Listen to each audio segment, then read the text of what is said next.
So it's a great pleasure to welcome Silvia. And then following Silvia, then we have some of our other former students who are in the room who are going to say a few words about the sort of jobs that they've been doing more recently from graduating from our programme here. So it's such a pleasure.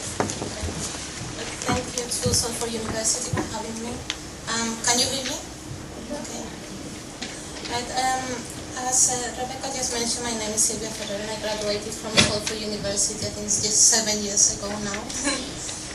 And I've been working as a freelance translator and occasional interpreter. My language combination is English into Spanish and sometimes French into Spanish as well. And I've also been the chair of the Northwest Translators Network for the last year. I'm going to explain a little bit about our daily life as translators and interpreters, and also to try to give you some tips that I learned along the way. Well, first of all, the advantages of working for yourself is mostly freedom. I mean, you're completely free to take on any jobs that you want. I mean, there are pros and cons to taking or refusing work, obviously, but you have the freedom to take on anything you want. You have the freedom to want to meet your clients' demands, which can be very unreasonable sometimes. And everything is your responsibility. So in a way the work is very rewarding. I find it extremely rewarding because everything that I do, I've created myself. Translation, I think, is like an art in a way. You're creating a product. And it's also very rewarding to see that you're helping people communicate. And I mean, there's no better feeling than walking into a shop and seeing a book that you have translated being sold. And there's also the flexibility.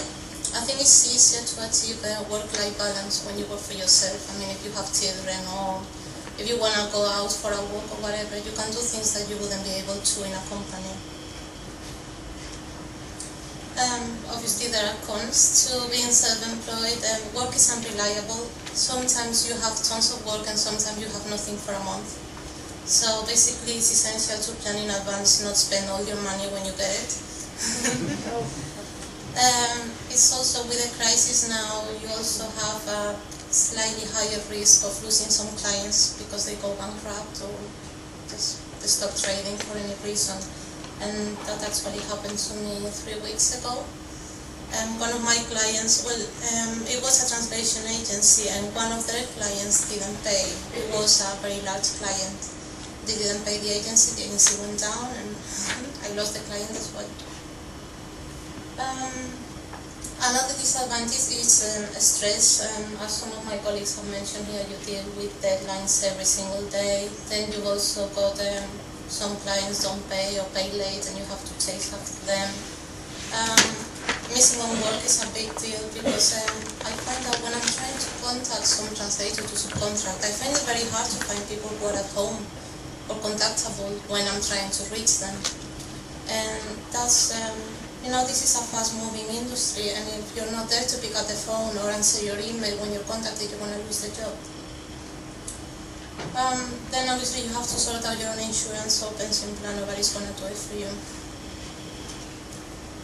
I find that as a linguist, you might think that it's all about translation and interpreting, and you might be surprised that actually you spend only 70% of the time, if not less, doing that.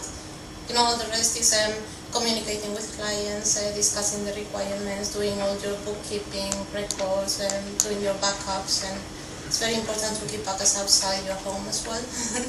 In case, hopefully not, but you never know when there's going to be a fire or something. Try to back up things on the internet as well. Doing marketing, and not only during quiet periods, marketing should be an ongoing activity.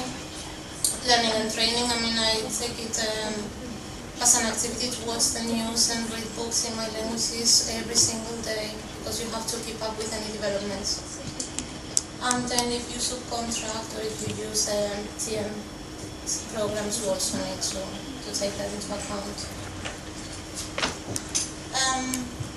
I would suggest, as it has been mentioned as well, that you should specialize in one field, or in a few fields actually, because we cannot know everything as human beings. It's impossible. So it's going to improve the quality of your work and the speed if you know the terminology of a particular field. On the other hand, it's also good to have some variety. I wouldn't recommend you work on a single field because you get bored to death. And also because I mean some sectors change, you know, the demand for some sectors change.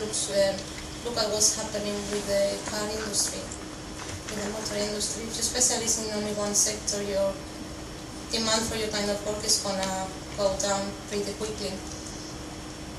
So this is a cliche. As a linguist, you're always learning. Every day is different.